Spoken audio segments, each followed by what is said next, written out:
बिस्मिल्लाहिर्रहमानिर्रहीम।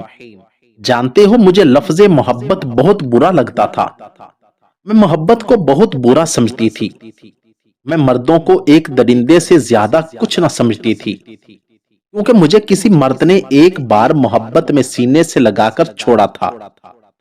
मेरे साथ होना भी ऐसा ही चाहिए था, क्योंकि मैंने उसे खुद ही तो इजाजत दी थी अपने साथ ऐसा करने की। मेरे लिए जो हद मुकर्रर थी, उस हद को पार तो मैंने खुद ही किया था। वो मुझसे वक्त पास करता रहा, मैं मोहब्बत समझती रही। मैं ख्वाब देखने लगी, मैं उसके वादों पे जीने लगी। फिर जब वादा निभाने का वक्त आया, तो वो कम वक्त अपनी कही हुई बातों से मुकर गया। तो मुस्कुराकर कहने लगा, मुझे तुम जैसी आवारा लड़की नहीं चाहिए, जो किसी नामहरम से यूं दिन रात बात करती हो। तुम्हारा क्या भरोसा, जैसे मुझसे बात करती हो किसी और से भी करती होगी। खुदा की कसम, ये अल्फाज मेरी रूह को तड़पा गए। वो बदबख्त मुझे मेरी ही नजरों से गिरा गया। वो हाथ छुड़ाकर चला गया। मैंने उसे रोका भी नहीं, क्योंकि उसने मुझे जीना सिखाया था। मोहब्बत के नाम पे अपने जमीर का सौदा न करना, किसी को इतना हक न देना कि वो जब चाहे गाली देकर छोड़ जाए। किसी के वादों पे बिक जाना सबसे बड़ी हमाकत होती है। किसी की मीठी बातों पे सब कुछ लुटा देना अपने जमीर के कत्ल के मुतरादिफ होता है। किसी की चंद हमदर्दाना बातों पे खुद को इतना सस्ता कर देना कि वो जब चाहे पांव से ठोकर मारकर चला जाए। मैंने उसके जाने के बाद खुद को इतना मजबूत किया और सोच लिया कि जितना इस मर्द जात से दूर रहोगी, उतना महफूज रहोगी। भला कल को कैसे मैं किसी पाक मर्द का तसव्वुर कर सकती हूँ। खुद को दागदार करके भला कैसे मैं किसी की पाकीज़ा मोहब्बत बन सकती हूँ। खुद को एक गैर महरम की मोहब्बत में नीलाम करके भला कैसे एक बाहया मां बन सकती हूँ। लेकिन जानते हो, फिर मेरी जिंदगी में वो इंसान आया जिसने मुझे अपने निकाह में कबूल किया और मेरी जिंदगी बदल दी।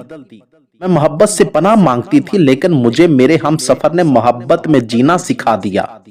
मुझे अच्छा लगता है जब वो मेरी खातिर कड़ी धूप में मेहनत करता है। सीने से भीगा हुआ मेरी खातिर वो बेहाल होता है। मुझे अच्छा लगता है जब वो मुझे आवाज देते हैं किसी काम के लिए, मुझे मसरूफ देखकर खुद काम करने लगते हैं।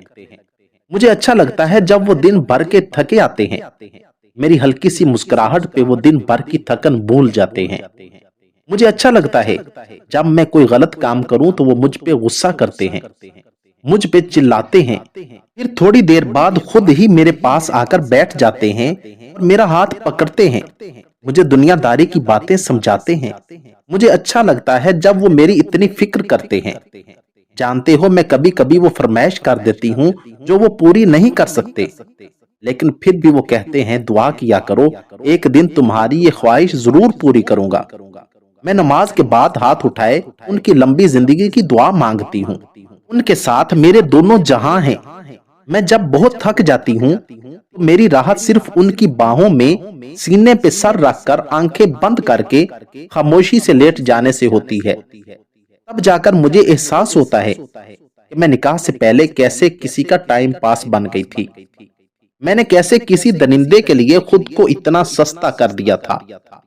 हाँ, मैं शर्मिंदा होती हूँ जब कभी वो मेरे बालों में कंघी कर रहे होते हैं और मैं महसूस कर रही होती हूँ कि मैं इस पाकीज़ा रिश्ते का भरम न रख सकी। निकाह से पहले किसी की रखेल बनी रही। रखेल सिर्फ जिस्मों का मिलना नहीं होता, बल्कि किसी की खातिर रात भर जागना, बातें करना, किसी की खातिर अपनों को धोखा देना, किसी की खातिर अपने जिस्मो जान को उसके हवाले कर देना, और वो बदबख्त हमारे जज्बात के साथ खेल कर चला जाए। हर बहन से कहती हूँ, मोहब्बत के हर दावेदार से दूर रहो। सब फरेब है, सब झूठ है, कुछ दिनों का तमाशा है, फिर सब मोहब्बतें मुंह पे थूक जाएगा। हाँ, आज मेरा शोहर मेरा हम सफर है और मेरी सांस में सांस लेता है। बस गुनाह ये है कि मेरी जिंदगी में उनके सिवा कोई और भी आया और खेल कर चला गया। ऐ काश मैं झूठी मोहब्बत से दूर रहती। अल्लाह ताला हमें समझने और अमल करने की तौफीक अता फरमाए। आमीन, सुम्मा आमीन। اگر آپ کو میری یہ ویڈیو اچھی لگی ہو تو ویڈیو کو لائک، چینل کو سبسکرائب اور ساتھ دیے گئے بیل آئیکن کے بٹن کو ضرور دبا دیں۔ شکریہ، والسلام۔